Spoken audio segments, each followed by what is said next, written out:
So, we start with the first Sam Raimi Spider-Man, Spider-Man 1.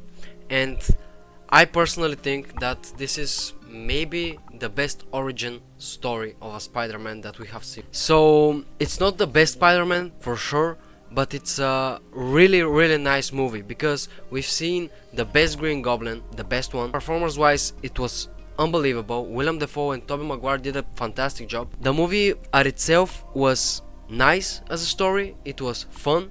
It's so rewatchable. There are some things that I don't like about this movie, but there are so few that the main point of the movie just outweighs it. So I personally think that the first Spider-Man movie needs to be at least in B category. So I'll put it on A because at least it has to be on B. But it's like the first Spider-Man movie we have seen. This is the movie that starts all of the Marvel projects, if you may say, because now Tobey Maguire is from the MCU, so you gotta say that. The second Spider-Man movie for me, as I said in my last video, is the greatest Spider-Man movie, maybe the greatest superhero movie ever made. There are existential crises that you have to deal with. You see Spider-Man and Peter Parker struggling to find itself, to find what to explore. He needs to explore himself. He needs to find what he is fighting for, who he is. Is he Spider-Man or is he just Peter Parker? The villain was great, unbelievable. We see Doc Ock made really good. We see a redemption arc from Doc Ock at the end of the movie. It was great. The second Spider-Man movie, it's the best Spider-Man movie for me by far, actually. That's why it's on S for sure. The next one is kinda controversial. Spider-Man 3. Not everybody, but most of the people don't like Spider-Man 3 for several reasons. Too many villains, not the best story ever. We see Mary Jane doing everything. Like, such a disgusting character in this movie. And this is the first time we see Venom. And I really don't like how Venom is portrayed in that movie, because yes, the black Spider-Man suit, unbelievable. It looks great. The movie is from 2007 and it still looks amazing. For me, actually the movie looks amazing. And I think that Spider-Man 3 is kinda overhated, but I see the point why it's not the best movie. It's not better than Spider-Man 1. So I think Spider-Man 3 is on the category of B for sure. It has problems, it has issues, a lot of them, but I think that people are overhating the movie for whatever reasons. So I'll put it on B. Now we're moving on with the Andrew Garfield movies. I think that Andrew Garfield is the best Spider-Man. He just lives in that role. I think personally he's the best Spider-Man that could ever be. I know that Tom Holland is now considered the best one. For me, he's not. Simple as that.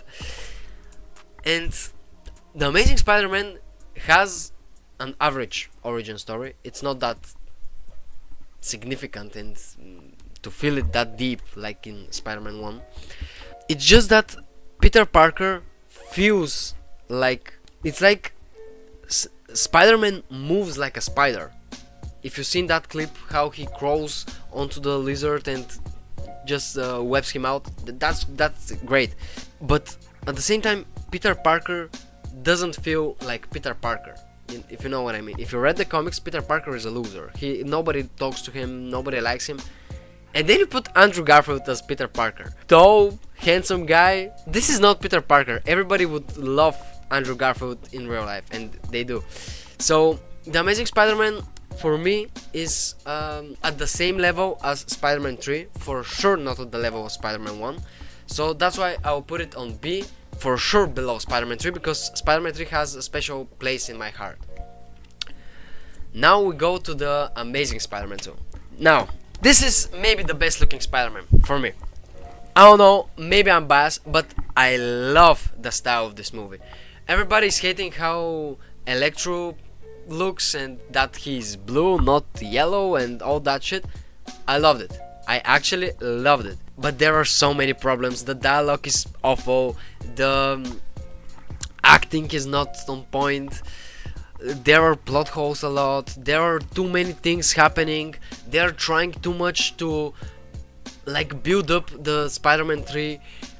But the best thing about this movie is that Gwen dies, and it's done magnificent. So Spider-Man 2, The Amazing Spider-Man 2 is not a great movie, but for me it's the best looking Spider-Man by far. I love the costume, I love the CGI, I love it, I love it. It just looks so good. So for me, they're on the same level as Spider-Man, The Amazing Spider-Man 1 and The Amazing Spider-Man. For me, they're on the same level. Maybe a bit below. Now we're coming to the Tom Holland era. We first see Tom Holland as Spider-Man in Captain America Civil War, and it was great. He did a good job in that movie. A bit later in the year, we see his own movie, his single movie. And I don't know how to feel about that movie. It's fine. We don't see the origin of Spider-Man, we don't see the bite and all that stuff. I mean, this movie for me is kind of mediocre. It's not that special. We see at the end of the movie his turning point that without the suit you are not Spider-Man and all that, which is great. We see that he has a lot of gadgets, and for me that's not quite an issue. For a lot of people it is, but it's not that touching in my opinion. It's not that deep of a story, and maybe hot take, but The Amazing Spider-Man 2 is on the same level as Homecoming for me. Yes, Homecoming is for sure better than The Amazing Spider-Man 2. I just don't feel the chemistry between me and that movie. I don't know, it's kind of strange.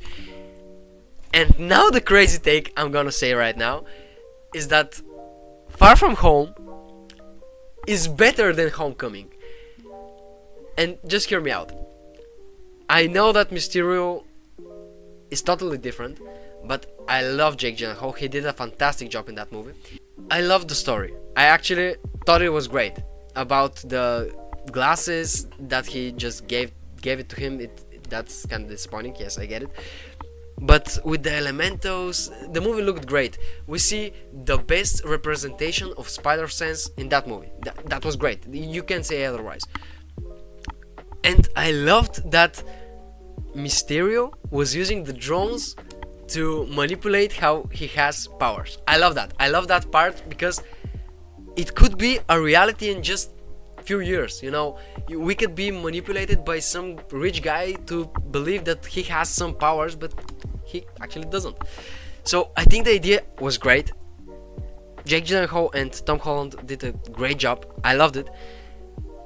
And the crazy take is that for me, this movie is so rewatchable, it's so enjoying, and it's just a great movie, in my opinion.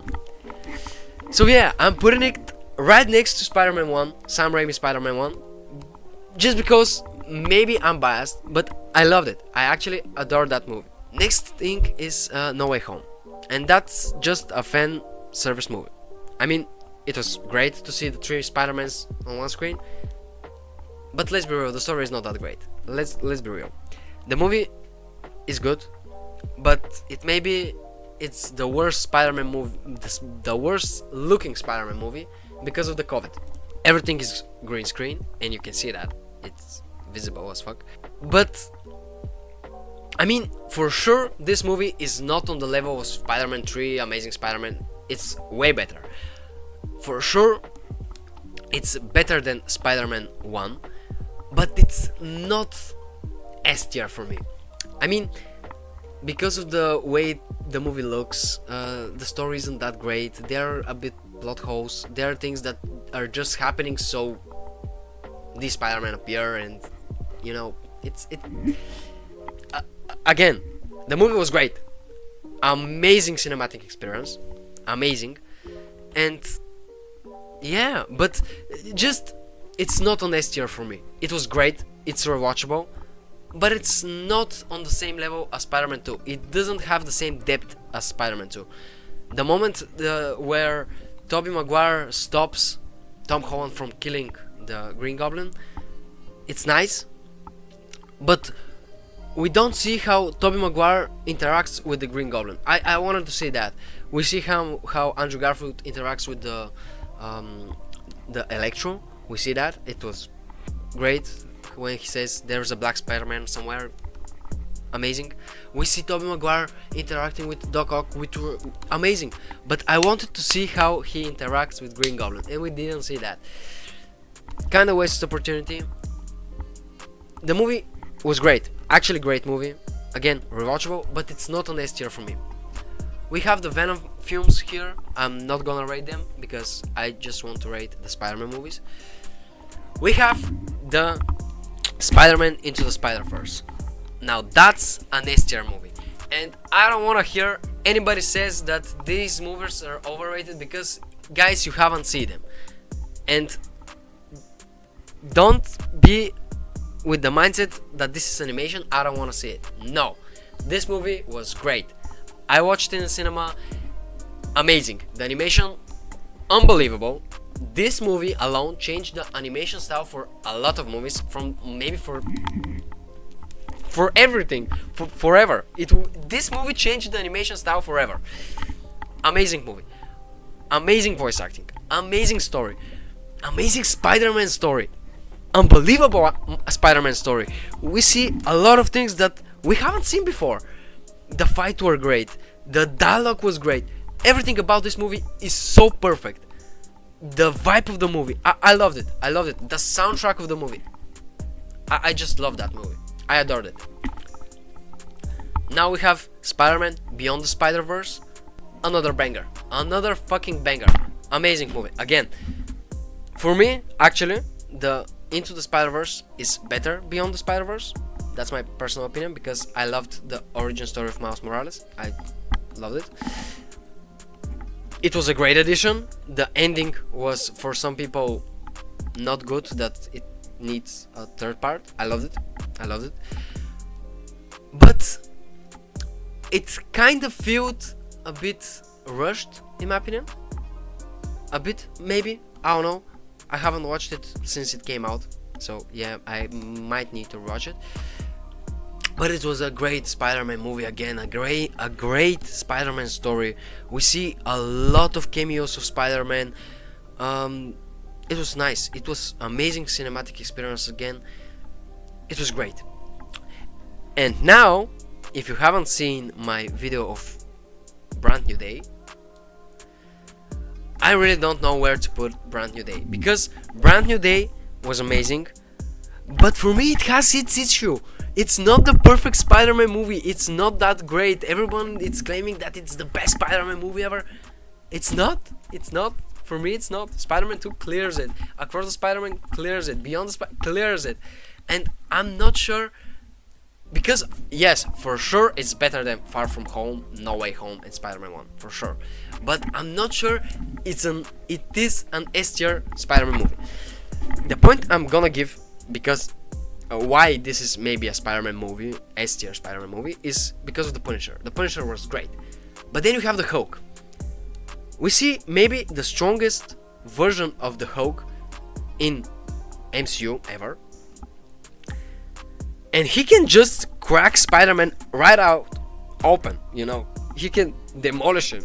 And I just didn't love that we didn't see that. We see a Hulk that was very scary, and again wasn't that strong. You know, Hulk was just there. I don't know. The Hulk didn't have that purpose in that movie. It was wasted opportunity. Again, I didn't love how Jean Grey became the main story of the movie in the last 30-40 minutes. The first half of the movie was great. I'm not saying that. The first half of the movie was great. The soundtrack of that movie is great. This movie looks amazing. The whole color grading, the cinematography, it's very nice. But it might be an S tier. But for now, I'll put it on top of A. On top of A for me. So that's my final Spider-Man movies rank. Maybe you guys are pissed. I don't know. But this is my ranking. The S tier for me is clearly above the others. These are the best 3 Spider-Man movies for me. And yeah, tell me what do you think, guys, in the comments, and how I'm biased and all that. But yeah, I hope you guys enjoyed that video, and yeah, see you guys next time.